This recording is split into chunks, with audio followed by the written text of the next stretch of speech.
Fazbear Entertainment, logically, shouldn't have any money. Like, the company's entire history is just disaster after disaster. Since we have the Bite of 83 where the son of one of the restaurant's founders was all but murdered by his other son, but alright. Every company has some skeletons in their closet. They'll be well known and appreciated before that. And the rebranding into Freddy's also probably helped, so we'll let this slide. But there's the missing children's incident. The very expensive FNAF 2 location also has one forcing on the monoruns to be scrapped, in addition to, the Bite of 83. And the FNAF 1 pizzeria is also pretty much on life support for its entire existence, as in the play the night gods go missing there on the regular. Remember, this is a small town, so every casualty would be remembered. For the amount of dead kids, night guards, and other unlucky bystanders, I don't think it would be hyperbole to say that by 1993, everyone in Hurricane, Utah has at least one or more people close to them they lost to Fazbear Entertainment shenanigans. They did pretty much good combination of two projects meant to revitalize the franchise, Fazbear's Fright and the FFPS location, both brought down either before opening or less than a week into existence. By all means, this brand is bleeding money, and almost everything an entrepreneur will be avoiding it like a plague. This sort of scandalous history would shut down almost every modern pizza chain. So how are their friends still around and kicking?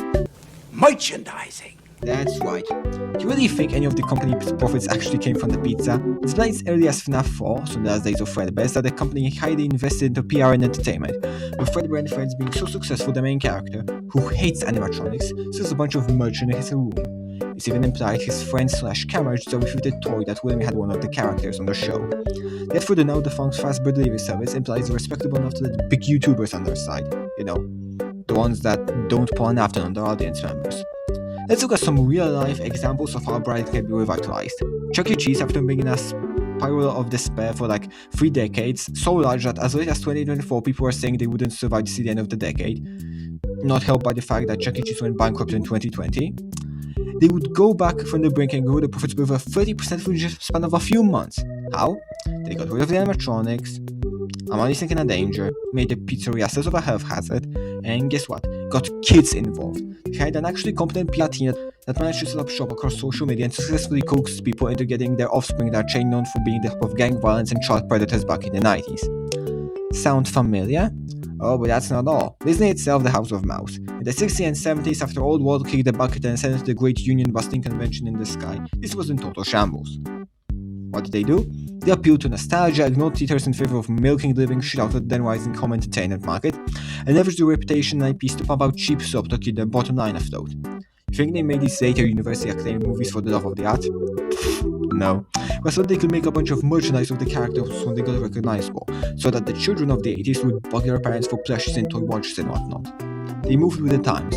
Sure, the 80s and the 2020s are different beasts, but that doesn't change the basic strategy all too much. We just need to use the Holy Trinity. Appeal to nostalgia, utilize social media, minimize real-life locations. And Fazend, on the word of a poor fucker bought the brand after FNAF 6, is doing all of these. What, do you think this name is Silvio gives a shit about Chica or Foxy or the fucking missing kids with toxic spring trap?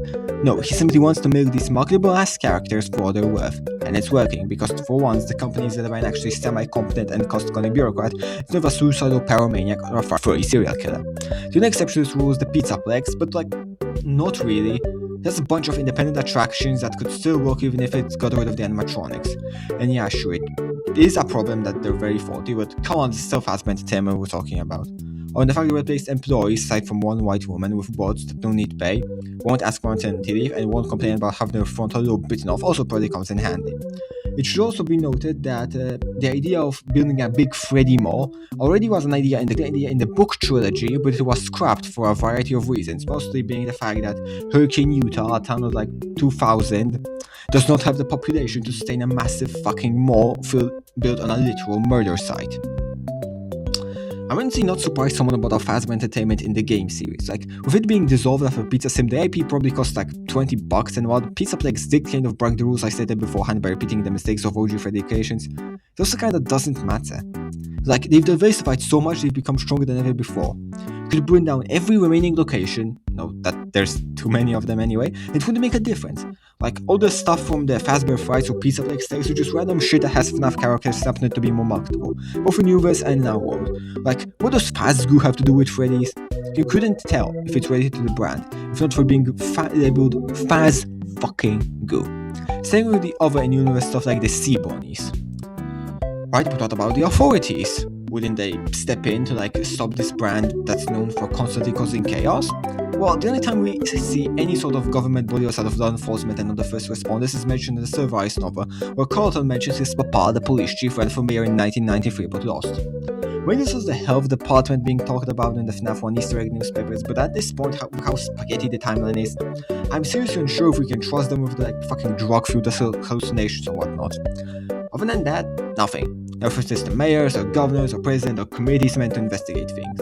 As such, I believe it's fair to say that FNAF takes place in a universe where, at some point, America moved even deeper in on the free market thing and pretty much restored the Gilded Age.